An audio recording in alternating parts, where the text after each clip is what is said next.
Assalamualaikum warahmatullahi wabarakatuh. Perkenalkan, nama saya Frans Fernando Aji Soko dari kelas 12 IPA 2. Di sini saya akan menjelaskan mengenai sistem dan struktur politik ekonomi Indonesia pada awal kemerdekaan hingga demokrasi liberal. Yang pertama ada perkembangan politik pada masa awal kemerdekaan hingga masa demokrasi liberal. Dalam hal ini terdapat beberapa sistem. Yang pertama ada sistem pemerintahan, di mana pada sistem pemerintahan ini terbagi menjadi dua, yaitu yang pertama ada masa awal kemerdekaan yang terdiri dari perubahan dari sistem presidensial ke parlementer, perubahan fungsi KNIP dari pembantu presiden menjadi majelis legislatif, dan pemindahan ibu kota Jakarta ke ibu kota Yogyakarta. Selanjutnya ada masa demokrasi liberal yang terdiri dari beberapa kabinet. Yang pertama ada Kabinet Nasir, yakni 6 September 1950 sampai 21 Maret 1951. Dilantik pada 6 September 1950, yang menginginkan kabinetnya bersifat nasionalis dengan koalisi dari berbagai partai. Namun gagal karena perebutan kursi antara PNI dan Masyumi di dalam kabinetnya. Kabinet ini berakhir pada 21 Maret 1951. Pada 20 Januari 1951, PNI mengeluarkan mosi tuntutan agar pemerintah mencabut peraturan pemerintah nomor 39 tahun 1950 tentang pemilihan anggota lembaga perwakilan daerah dan menggantinya undang-undang yang baru yang lebih demokratis. B. Yaitu Kabinet Sukiman 26 April 1951 sampai 23 April 1952. Terjadi pertikaian antara pejabat politik dengan parlementer. Yang pertama ada Menteri Dalam Negeri Ishak menginstruksikan tentang penonaktifan DPRD dan mengangkat orang-orang PNI menjadi Gubernur Jawa Barat dan Sulawesi. Yang kedua ada Menteri Kehakiman Muhammad Yamin yang membebaskan kurang lebih sekitar 950 tahanan SOB tanpa persetujuan Perdana Menteri dan anggota kabinet lainnya. Kabinet ini berakhir karena penandatanganan Perjanjian Mutual Security Act atau MSA.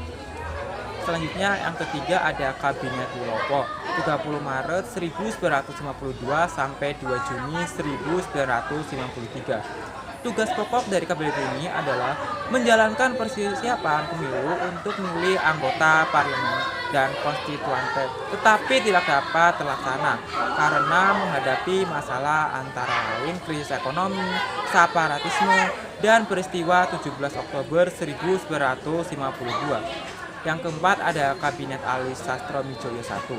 Prestasinya antara lain menyelenggarakan konferensi Asia Afrika atau KAA, membentuk panitia pemilu, dan membatalkan hasil KMB yang berkaitan dengan utang Indonesia terhadap Belanda. Namun, pada kabinet ini memiliki beberapa permasalahan, antara lain pemberontakan DITII Jawa Barat, Daud Bereh di Aceh, dan Kahar Musakar di Sulawesi Selatan. Kabinetnya jatuh karena masalah pergantian pemimpin TNI Angkatan Darat yang dikenal sebagai dengan peristiwa 27 Juni 1955. Yang kelima ada Kabinet Burhanuddin Harahap. Pada kabinet ini memiliki prestasi yaitu pemilihan umum pertama Indonesia pada 1955 dengan rincian 29 September untuk memilih anggota DPR dan 15 Desember untuk memilih anggota konstituante. Pada 3 Maret 1956, Burhanuddin Harahap mengembalikan mandatnya pada Presiden Indonesia yaitu Insinyur Soekarno. Yang keenam ada Kabinet Ali Sastromijoyo II, yakni pada 20 Maret 1956 sampai 14 Maret 1957. Adapun program kerja dari kabinet ini antara lain melaksanakan pembatalan konferensi meja bundar, mengembalikan Irian Barat ke pangkuan Indonesia, dan melaksanakan hasil keputusan KAA. Akhir dari kabinet ini yaitu muncul gerakan separatis di berbagai daerah dan Ikatan Pembela Kemerdekaan Indonesia atau IPKI dan Masyumi menarik para menteri dari kabinet. Pada 14 Maret 1957, Kabinet Ali II mengembalikan mandatnya pada Presiden Indonesia, yakni Insinyur Soekarno. Adapun kabinet yang terakhir yakni Kabinet Juanda pada 9 April 1957 sampai 5 Juli 1959 yang memiliki 5 program kerja, antara lain yaitu membentuk Dewan Nasional, normalisasi situasi Republik Indonesia, melanjutkan pembatalan konferensi Meja Bundar, mempercepat proses pembangunan, dan memperjuangkan pengembalian Irian Barat atau Papua. Salah satu prestasinya yaitu menentukan garis batas wilayah laut Indonesia melalui Deklarasi Juanda. Selanjutnya yang kedua ada sistem kepartaian. Pada 23 Agustus 1945, Presiden Indonesia Insinyur Soekarno mengumumkan pembentukan PNI sebagai partai tunggal. Namun keinginan Presiden Indonesia tidak dapat diwujudkan. Sebenarnya gagasan tentang pembentukan partai baru muncul lagi ketika pemerintah mengeluarkan maklumat pemerintah pada tanggal 3 November 1945. Melalui maklumat tersebut, gagasan pembentukan partai-partai politik dimunculkan kembali dan berhasil membentuk partai-partai politik yang baru. Keberlangsungan dan perkembangan partai-partai politik berlanjut pada masa demokrasi liberal. Sistem multipartai di samping mencerminkan adanya kehidupan demokrasi, juga memicu terjadinya konflik antar partai pada saat itu. Pengaruh partai politik pada saat itu sangatlah besar terhadap keberlangsungan hidup suatu kabinet pemerintahan. Adapun dilakukannya pergantian kabinet merupakan dampak dari konflik antar partai yang sering terjadi pada saat itu. Ketiga, ada pemilu atau pemilihan umum pada 1955. Pemilihan umum 1955 merupakan tonggak demokrasi pertama di Indonesia. Keberhasilan penyelenggaraan pemilihan umum ini menandakan telah berjalannya demokrasi di Indonesia di kalangan rakyat. Rakyat telah menggunakan hak pilihnya untuk memilih wakil-wakil mereka. Banyak kalangan yang menilai bahwa pemilihan pada tahun 1955 merupakan pemilihan umum yang paling demokrasi di Indonesia. Adapun hasil pemilu untuk anggota DPR diumumkan pada 1 Maret 1956. Untuk urutan perolehan suara terbanyak adalah PNI, yakni sebanyak 57 kursi, Masyumi 57 kursi, Nahdlatul Ulama atau NU 45 kursi, dan PKI 39 kursi. Pemilu 1959 menghasilkan susunan anggota DPR dengan jumlah anggota sebanyak 250 orang dan dilantik pada 24 Maret 1956 oleh Presiden Indonesia, yakni Insinyur Soekarno. Hasil pemilu untuk memilih anggota konstituante diumumkan pada 16 Juli 1956. Perolehan suara partai-partai peserta pemilu tidak jauh berbeda dengan pemilihan anggota DPR, yakni PNI sebanyak 119 kursi, Masyumi 112 kursi, NU 91 kursi, dan PKI 1080 kursi. Yang keempat ada kegagalan konstituante.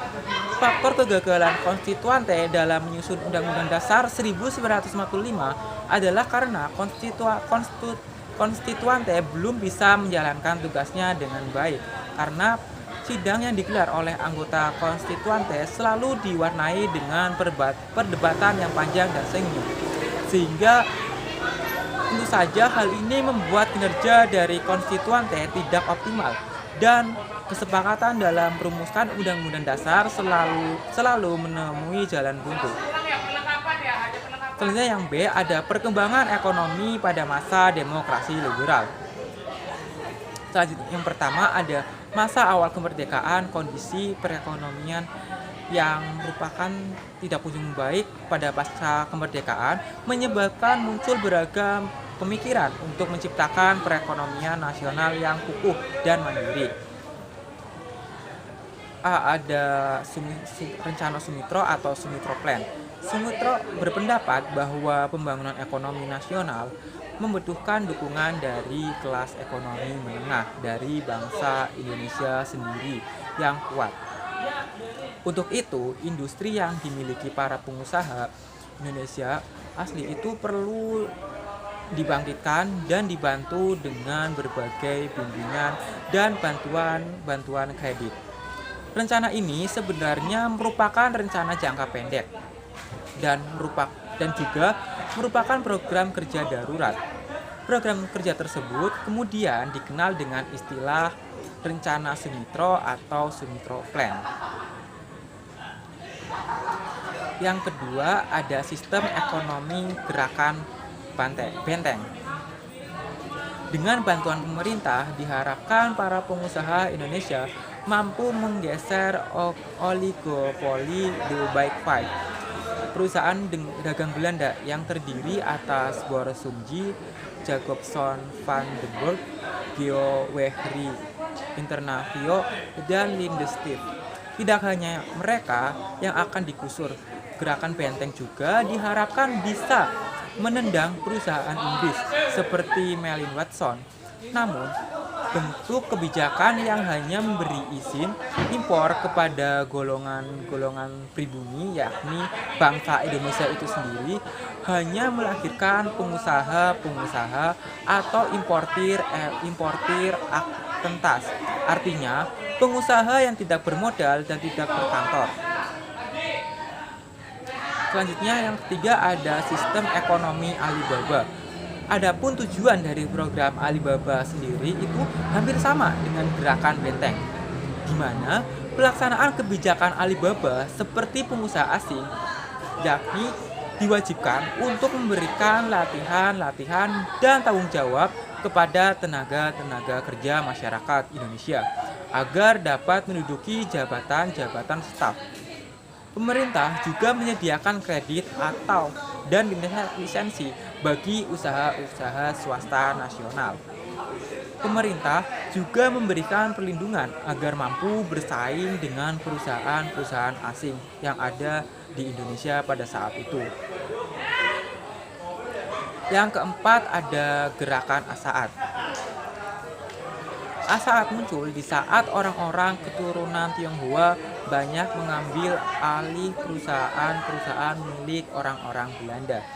Hal ini diakibatkan karena dari kebijakan Presiden Indonesia yakni Insinyur Soekarno yang menandatangani Undang-Undang Pembatalan Konferensi Meja Bundar pada tanggal 3 Mei 1956. Menteri Perekonomian yakni Burhanuddin Harahap memberikan bantuan pada perusahaan-perusahaan yang sebesar 100% diusahakan oleh orang-orang Indonesia.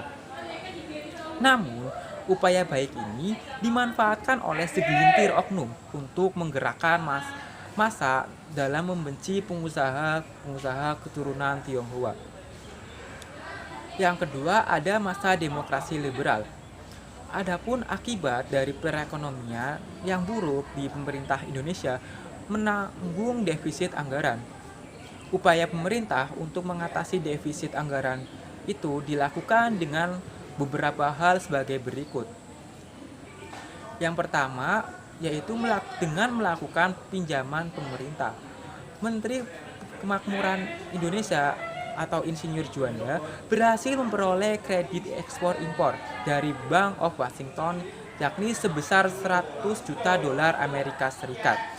Dari jumlah tersebut, terrealisasi sebesar 52.245.000 dolar Amerika Serikat. Uang itu digunakan untuk pembangunan pengangkutan jalan, telekomunikasi, pelabuhan, kereta api, dan perhubungan darat lainnya. Selanjutnya, langkah pemerintah yaitu pemerintahan menggenjot ekspor. Kabinet Nasir berhasil memanfaatkan situasi Perang Korea untuk kepentingan pembangunan Indonesia. Kondisi eksternal yang menguntungkan tersebut melahirkan istilah Korea Boom, yaitu peningkatan ekspor komoditas strategis Indonesia, terutama karet dan minyak bumi, kepada Amerika Serikat yang merupakan yang ikut terlibat dalam Perang Korea, sehingga mampu mengatasi kesulitan dalam anggaran pemerintah ataupun neraca pembayaran Indonesia. Yang ketiga ada perundingan finansial yang ketiga ada perundingan finansial ekonomi atau FINEP. Pihak Indonesia dalam perundingan mengusulkan agar persetujuan FINEP hasil konferensi meja bundar dibubarkan, yakni hubungan FINEP Indonesia-Belanda didasarkan atas hubungan bilateral. Hubungan FINEP didasarkan pada undang-undang nasional, tak boleh diikat oleh perjanjian di antar kedua belah pihak. Namun Belanda menolak usulan tersebut sehingga pemerintah Indonesia harus mengambil langkah secara sepihak. Pada tanggal 13 Februari 1956, Kabinet Burhanuddin Harahap melakukan pembubaran Uni Indonesia Belanda dengan tujuan melepaskan diri dari keterkaitan ekonomi dengan Belanda. Adapun yang terakhir yakni Rencana Pembangunan 5 Tahun atau RPTL. Pada masa Kabinet Ali Sastroamidjojo II, pemerintah membentuk Badan Perencanaan Pembangunan Nasional yang disebut dengan Biro Perancang Negara, di mana Biro Perancang Negara ini berhasil menyusun pembangunan 5 tahun atau RPTL yang rencananya akan dilaksanakan pada tahun 1956 sampai dengan 1951 dan disetujui oleh DPR pada tanggal 19 November 1958. Pembiayaan RPTL diperkirakan sekitar 12,5 miliar. Baik, demikian segitu saja yang dapat saya sampaikan. Kurang lebihnya mohon maaf. Saya akhiri. Wassalamualaikum warahmatullahi wabarakatuh.